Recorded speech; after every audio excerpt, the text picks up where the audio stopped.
Welcome back, everyone. It's district tournament time in high school volleyball. Our Redeemers comes in as the top seed of District 12. Head coach Kara Nunziato explained how the team stays humble after a dominant season and state pedigree. Anything can happen during the postseason. All teams have worked considerably hard up until this point too, and now is where you have to perform your best, and you have to be consistent and show up and be ready to play because everyone's in it to win it essentially. Bishop Ryan will be relying on a young team in the postseason that's ready to prove itself.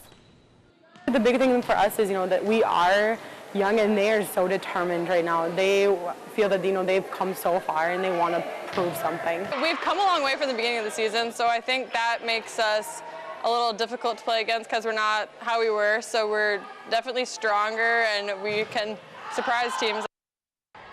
The DLB Lakers are this year's 2 seed at the District 12 tournament. It's a spot they're excited to have with youth on the roster. We are very pleased. We have done way better than we thought we would this year, and I think that we were such a young team coming in, we didn't really know what to expect, but as it went on, we realized that we can compete with other teams. The Berthold Bombers are hosting this year and draw Surrey in the first round, a rematch of a 5-set thriller during the regular season.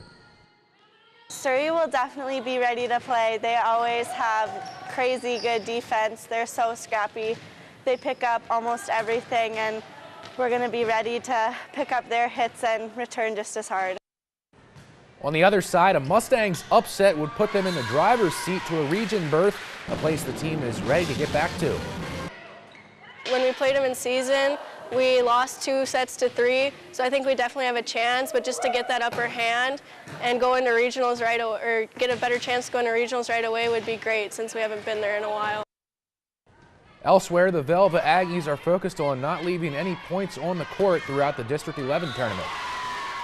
We just have to minimize our mistakes. Sometimes we lose ourselves in getting too many mistakes and making silly errors that we're just not fully in the game in. And as long as we minimize those and we play hard and play smart volleyball, we should be all right. Carson Wentz's on and off field qualities were on national display this week. If you haven't seen ESPN's story titled Dutch Destroyer, do yourself a favor and watch it. Wentz threw for 4 touchdowns and he was the Eagles' top rusher in the Monday night win over Washington. Carson now leads the NFL in TD passes, and he's the first Philly QB to have 3 straight games with at least 3 touchdown passes since 1953. All of this happened despite what Wentz called a slow start. We had a good game plan.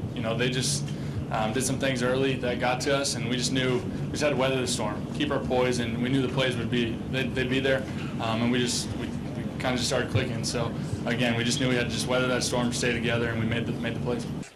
Wentz and the Eagles have the best record in the NFL, winning 6 times in 7 games. Credit Philadelphia. They played hard. They were well coached today. Coach Peterson had his team ready to go, and Carson made some unbelievable plays there in crunch time situations, so let's credit them. We're not using the injuries as an excuse. They just played better than us today.